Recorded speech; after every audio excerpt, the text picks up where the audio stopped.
pipino na iwan ko. Sobrang laki. Hindi malaman kung patola to o pipino.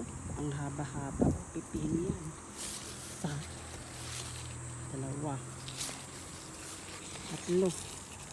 Pero nakakuha na ako dito ng katamtaman ng dahil nabantayan ko. Hindi ko naman siya nabantayan. Dahil nagbakasyon na sa Pilipinas. Pero buhay pa rin siya.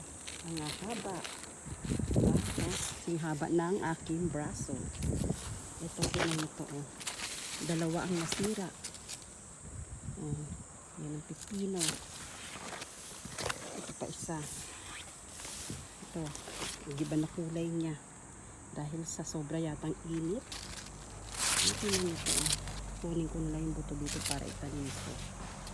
Ayan ang aking pipino. Ang pipino.